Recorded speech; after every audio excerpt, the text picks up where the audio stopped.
बहुत समय पहले की बात है। उत्तर भारत के एक सुंदर, शांत और हरियाली से भरे पहाड़ी गांव धवलपुर में एक बालक रहता था, जिसका नाम था रामू। वह एक साधारण घर में अपने माता पिता के साथ रहता था। परिवार गरीब था, लेकिन उन्होंने रामू को सच्चाई, ईमानदारी और मेहनत की सीख दी थी। रामू का मुख्य काम था गांव के कुछ अमीर लोगों की भेड़-बकरियों को चराने ले जाना। वह हर सुबह सूरज उगने से पहले उठता, अपनी झोली में कुछ रोटियां और प्याज रखता, बांसुरी अपने पास रखता और जानवरों को लेकर पास की पहाड़ियों की ओर निकल पड़ता। रामू को अपने काम से लगाव था। वह जानवरों को नाम से बुलाता, उन्हें प्यार करता और अक्सर उनके साथ बातें करता। जानवर भी उसे मानो समझते थे। दोपहर को जब धूप तेज होती, तो वह किसी बड़े पीपल के पेड़ के नीचे बैठकर बांसुरी बजाता। उसका संगीत दूर तक फैलता और लगता जैसे पहाड़ भी उसकी धुन में झूम रहे हों। एक दिन की शुरुआत। उस दिन भी सब कुछ सामान्य था। रामू अपनी भेड़ों को लेकर पहाड़ी के ऊपर की ओर जा रहा था। रास्ते में पक्षियों की चहचहाहट और हवा की सरसराहट मन को सुकून दे रही थी। लेकिन तभी एक चमचमाती चीज पर उसकी नजर पड़ी। ये क्या है?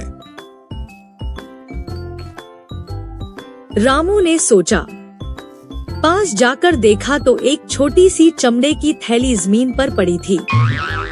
उसने झुककर थैली उठाई और खोलकर देखा। अंदर चमकते हुए सोने के सिक्के थे। वो सिक्के इतने असली और भारी थे कि एक पल को रामू की आंखें फटी की फटी रह गईं। Amazing! उसका मन डगमगाने लगा। सोचने लगा, अगर ये मैं रख लूं तो मैं अपने माँ बाबा के लिए अच्छा घर बनवा सकता हूँ।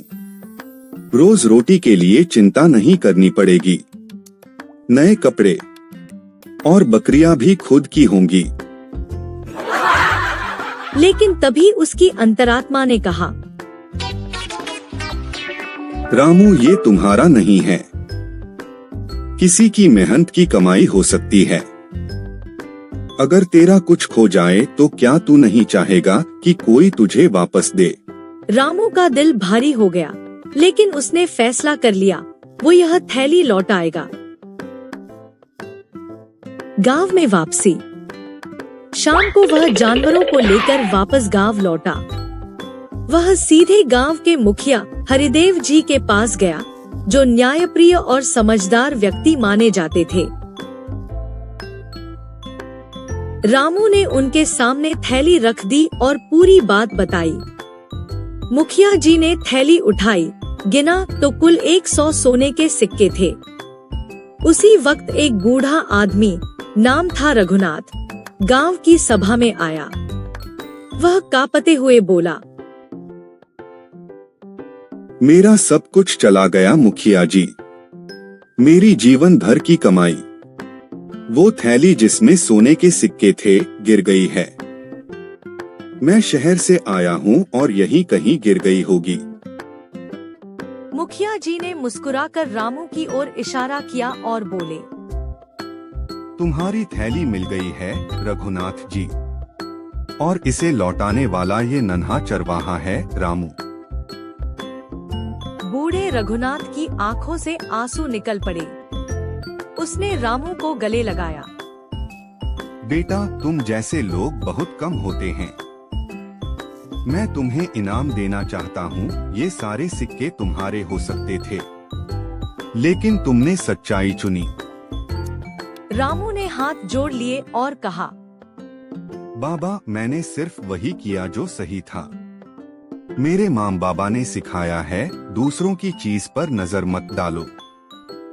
गांव की प्रतिक्रिया।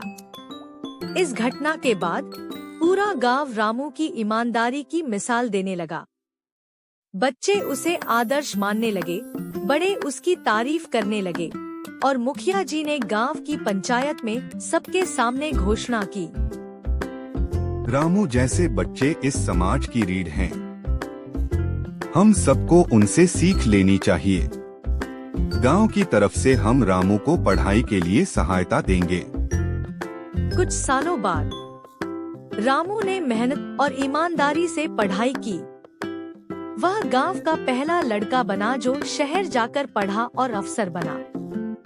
जब वह वापस गांव आया तो वही लोग जिनके जानवर वह चराता था गर्व से बोले, देखो, यह वही रामू है, चरवाहा नहीं, अब अफसर बन गया है।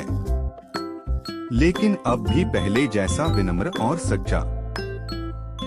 रामू ने एक स्कूल खुलवाया गांव के बच्चों के लिए और वहाँ रोज यही बात दोहराता, धन दौलत से ज्यादा जरूरी है ईमानदारी, मेहनत और सच्चाई।